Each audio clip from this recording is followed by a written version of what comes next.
Bonjour à tous. Nous nous retrouvons aujourd'hui pour un podcast présenté par Aix-en-Provence, le premier webmédia de l'artisanat du pays d'Aix. Nous réalisons initialement des vidéos qui ont pour but de promouvoir l'artisanat dans la région et de vous faire connaître toutes les problématiques qui en découlent. Face à l'épidémie du Covid-19, nous avons dû adapter notre format d'intervention et nous vous proposons donc aujourd'hui un podcast exclusif.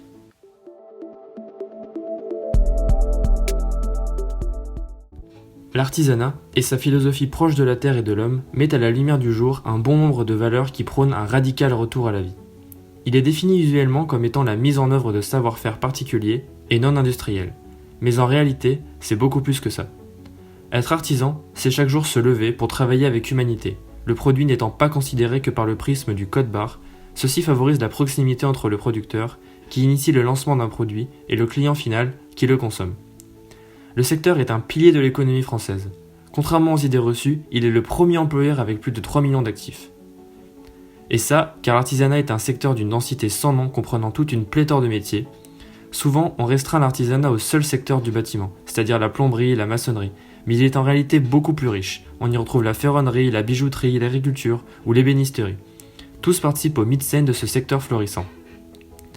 À l'antipode du modèle productiviste, ayant dicté notre économie depuis plus d'un demi-siècle, il se présente comme, de par ce qu'il est, un projet progressiste et en avance sur son temps. Ce qui se révèle d'autant plus, on le verra, en cette période de pandémie liée au coronavirus.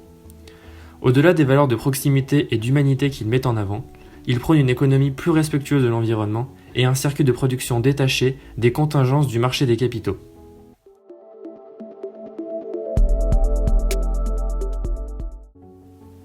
La mondialisation, en ayant laissé place au mythe de la croissance infinie, ou encore en entraînant notre dépendance envers le progrès technique et le libre-échange, se fait le bourreau de notre planète et de notre écosystème. Mais la Terre n'est pas la seule à suffoquer. L'humanité s'en retrouve également désemparée. Tout d'abord, cet espace mondialisé contribue à creuser l'écart entre, d'une part, le dirigeant à la fortune exponentielle et qui s'octroie de plus en plus de droits, et d'autre part, l'ouvrier en bas d'échelle qui en dépend et dont la condition est bien souvent non contrôlée. Ensuite, à une toute autre échelle, il crée une dépendance économique des pays du Sud, agricoles et sous-développés, envers les pays du Nord, riches et industrialisés. C'est pourquoi relocaliser une partie de l'industrie représente, selon nous, un enjeu de notre temps, et l'artisanat, en ce qu'il est un modèle qui encourage les circuits courts et le commerce de proximité, favorise cette transition. Alors certes, l'artisanat est proche de la terre, mais il en paye le prix fort. Et c'est là peut-être le frein à la transition dans toute sa globalité. L'argument économique. Et oui, car fabriquer un produit artisanal, c'est aussi se confronter à la dure bataille du prix de vente, afin de rester compétitif face aux grands groupes industriels. Leur capacité de production ne permet pas d'acheter en grande quantité, et donc de réaliser, comme une marque distributeur pourrait le faire, des économies d'échelle. Mais la priorité de tout artisan, c'est la qualité du produit final et non pas sa plus-value. En revanche, bien souvent, pour maintenir une certaine compétitivité, ceux-ci se voient forcés de restreindre leur marge finale. En parallèle, et ne l'oublions pas, la transition n'est pas que du ressort climatique et l'artisanat en rend bien compte.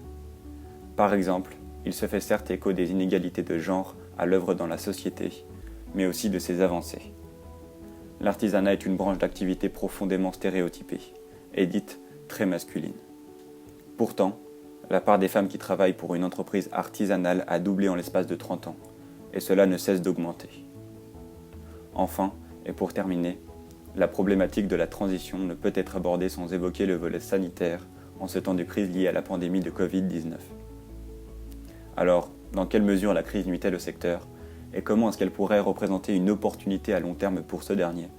C'est ce que nous allons voir tout de suite dans la dernière partie de ce podcast.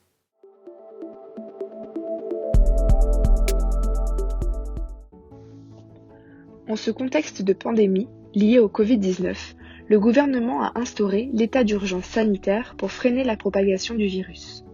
Une mesure incontournable, mais qui n'est pas sans répercussion pour le secteur de l'artisanat. Selon une enquête réalisée par la Chambre des métiers de l'artisanat auprès de 6000 professionnels, les secteurs les plus touchés seraient le secteur des services avec 62%, du bâtiment à hauteur de 15%, de la production avec 12% et 11% pour le secteur de l'alimentaire. La première répercussion est de nature économique, avec une baisse du chiffre d'affaires estimée de 80 à 100% pour ces dernières.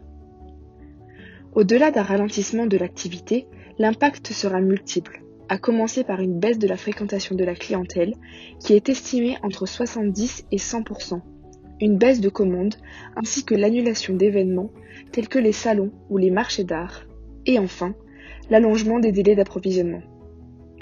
32% des professionnels interrogés ont changé leurs conditions d'offre de services pour s'adapter à la situation sanitaire. Vous avez sûrement entendu parler de la mise en place de livraison ou de vente à emporter, ou encore de la vente en ligne déployée dans des commerces qui n'en faisaient pas auparavant. Pour l'artisanat, il convient maintenant de préparer l'avenir, car plus de la moitié estime que les difficultés vont arriver dans le mois à venir, et 40% disent même qu'elles sont déjà là. Pour y remédier, 94% ont l'intention de recourir aux aides de l'État.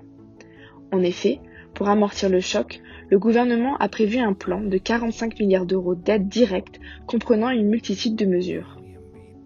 Parmi elles, de nombreux dispositifs sont proposés aux salariés et entreprises dont l'activité est impactée.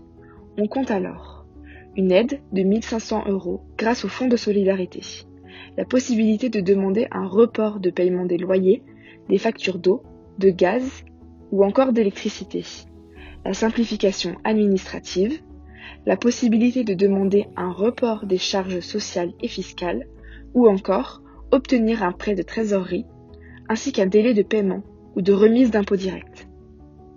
Afin de répondre plus vite aux demandes et orienter vers tous ces dispositifs, l'État a mis en place des numéros d'appel d'urgence ou adresses mail dédiées. Le gouvernement a également promis 300 milliards d'euros de garantie aux prêts bancaires des entreprises. Il reste à savoir maintenant comment le financer et à constater vont-ils l'exécuter. Affaire à suivre.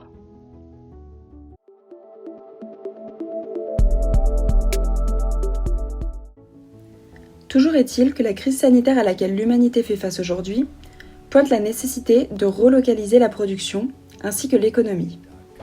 En effet, la pandémie de coronavirus et l'écologie sont fortement liées, et ce, pour plusieurs raisons. Tout d'abord, il est important de rappeler que le Covid-19 est une zoonose, une maladie issue du monde animal. Sa propagation a été rendue possible par nos modes de vie. L'extension de l'habitat humain, la déforestation, l'artificialisation des sols, ainsi que la surconsommation de viande provoquent de plus en plus d'interactions entre l'espèce humaine et le monde sauvage.